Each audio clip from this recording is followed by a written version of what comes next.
Disclaimer, cerita ini diangkat dari kisah nyata yang telah diolah untuk keperluan hiburan. Beberapa nama dan lokasi disamarkan atas permintaan keluarga korban. Mohon bijak dalam menyikapi kisah ini. Gunung Telaga Setan, mungkin namanya tak sepopuler Semeru atau Merbabu. Tapi bagi para pendaki lokal Jawa Tengah, gunung ini menyimpan kisah gelap yang jarang terungkap ke publik. Awalnya, kisah ini terdengar seperti legenda. Tapi semua berubah setelah tahun 2019, ketika sekelompok pendaki dari Semarang mengalami kejadian yang tidak bisa dijelaskan dengan logika. Namanya Aditya, seorang mahasiswa semester akhir jurusan teknik sipil.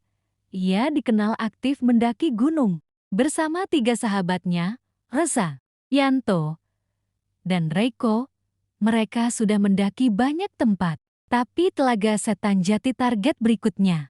Bukan karena keindahannya, tapi karena tantangannya. Gunung ini dilarang untuk pendakian umum. Tapi rumor tentang Kuat, Danau Merah dan Kuat di puncaknya membuat mereka penasaran. Tanggal 18 Oktober tahun 2019, mereka mulai perjalanan diam-diam. Masuk melalui jalur ilegal. Mereka tak peduli peringatan warga sekitar soal makhluk penunggu yang disebut si mata hitam. Sesosok bayangan tinggi yang sering terlihat mengintai dari balik pohon pinus. Hari pertama pendakian berjalan lancar. Tapi malam harinya, kejadian aneh mulai terjadi. Pukul 01,33 dini hari, Reza mendadak terbangun karena mendengar suara wanita menangis. Dekat sekali.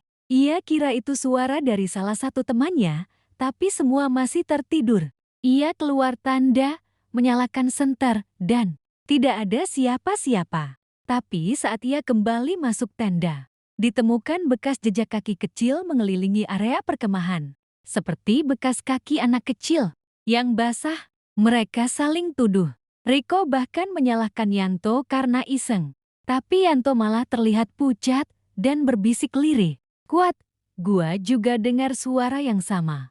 Tapi itu bukan manusia. Kuat. Hari kedua, mereka tiba di puncak. Dan benar saja, ada telaga. Tapi airnya berwarna merah kehitaman seperti darah. Mereka takjub, merekam video, tertawa-tawa. Tiba-tiba, langit gelap, awan turun cepat, dan kabut tebal menutupi area. Dalam beberapa menit, jarak pandang hanya 2 meter. Yanto panik. Ia memutuskan turun lebih dulu.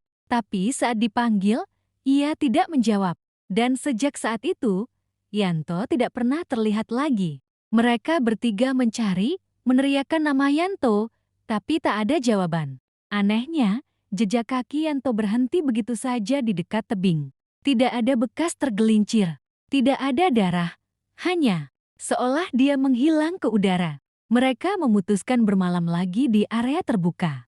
Tapi malam itu, mereka menyaksikan sesuatu yang tak akan pernah mereka lupakan. Tepat pukul 2 dini hari, terdengar suara langkah mendekat. Berat, perlahan, seperti menyeret. Saat Reza membuka mata, ia melihat sosok tinggi besar tanpa wajah berdiri di antara mereka. Tangannya panjang, dan matanya hanya 2 lubang hitam menganga. Makhluk itu menunjuk ke arah kamera mereka.